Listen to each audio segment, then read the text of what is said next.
প্ৰথমতে সকলো ভক্তপ্ৰাণ ৰাইজক আমি আমাৰ আন্তৰিক শুভেচ্ছা জ্ঞাপন কৰিছোঁ। আমি এইবেলি শ্ৰী শ্ৰী ৰঘুনাথ বিগ্ৰহ মন্দিৰ সত্ৰ পৰিচালনাৰ ফালৰ পৰা 7 দিনীয়া কাৰ্যসূচীৰে আমি ৰাজদৌল আৰু পঞ্চমী দৌল মহোৎসৱ আয়োজন কৰিছোঁ। ইয়াতে আমাৰ ইতিমধ্যে আজি প্ৰথম দিনৰ কাৰ্যসূচী আমি বিগ্ৰহ প্ৰতিষ্ঠা ইতিমধ্যে আমাৰ হৈ গ'ল। ইতিমধ্যে নাম প্ৰসংগ আৰম্ভ হৈছে আৰু গোটেই দিনটো আমাৰ নাম প্ৰসংগ দিনটো কাৰ্যসূচী মতে চলি থাকিব।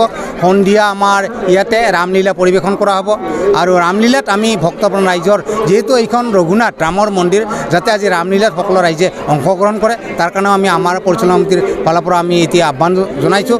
অহাকালিও ঠিক তেনেদৰে আমাৰ ৰাতিপুৱা 9 বজাৰ পৰা নাম প্ৰসংগ অনুষ্ঠিত কৰা হ'ব। গোটেই দিনটোৰ কাৰ্যসূচী চলিব আৰু সন্ধিয়া হোৱাৰ লগে লগে আমি 8 বজাৰ পৰা এখনি আমি গীতৰ অনুষ্ঠান আয়োজন কৰিছোঁ।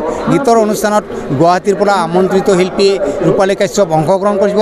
তাত যাতে সকলো মানে সংগীত প্ৰেমী ৰাইজে যাতে অংশগ্ৰহণ কৰে আৰু যাতে শান্তি শৃংখলতা বজাই ৰাখে তাৰ কাৰণে আমি আহ্বান জনাইছোঁ। পিছৰ দিনা আমি হুইৰি ইয়াৰ পৰা বিগ্ৰহবিলাক লৈ খামাৰপাৰা পথাৰত হুইৰি খেলা হ'ব। আমাৰ বিগ্ৰহবিলাক লৈ যায়। তাৰপিছত আমাৰ ৰাজদৌল অন্ত পৰিব। পিছৰ দিনাৰ পৰা আমাৰ পঞ্চমী দৌল অনুষ্ঠিত হ'ব আৰু পঞ্চমী দৌলত আমাৰ এইবেলি আমি কাৰ্যসূচী মতে প্ৰথম দিনা আমি ঠিক তেনেদৰে আজিৰ দৰে বিগ্ৰহ প্ৰতিষ্ঠা কৰা হ'ব আৰু বিগ্ৰহ প্ৰতিষ্ঠা কৰাৰ পিছতে আমাৰ হোম যজ্ঞ পূজা পাতল নাম প্ৰসংগ অনুষ্ঠিত হ'ব। গোটেই দিনটো চলি থাকিব আৰু সন্ধিয়া যাত্ৰা বিনয় এইবাৰ সৰ্থেবাৰী নাট্য গোষ্ঠী এইবেলি নাট পৰিৱেশন কৰিব। তাৰ পিছৰ দিনা আমাৰ ইয়াতে বিগ্ৰহবিলাক লৈ আমাৰ পথাৰত হুইৰি খেলা হ'ব আৰু হুইৰি খেলাৰ পিছতে আমাৰ ৰাজদৌল আৰু পঞ্চমী দৌল অন্ত পৰিব।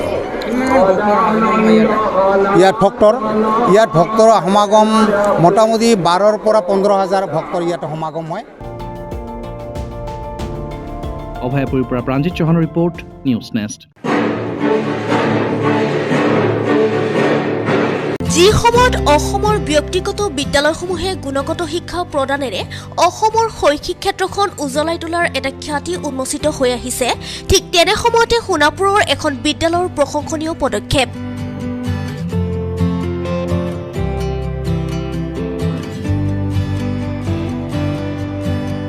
অসমৰ এখন ব্যতিক্ৰমী বিদ্যালয়, যিখন বিদ্যালয়ে ছাত্ৰ ছাত্ৰীসকলক দি আহিছে বৃত্তিমুখী শিক্ষাৰে স্বাৱলম্বী হোৱাৰো প্ৰশিক্ষণ।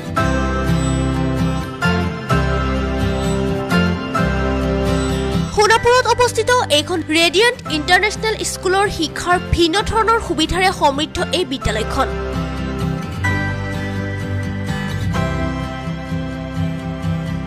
বিদ্যালয়খনত পাঠদানৰ উপৰিও শিক্ষাৰ ক্ষেত্ৰত সকলো ধৰণৰ সেৱা আগবঢ়াই আহিছে বিদ্যালয় কৰ্তৃপক্ষই।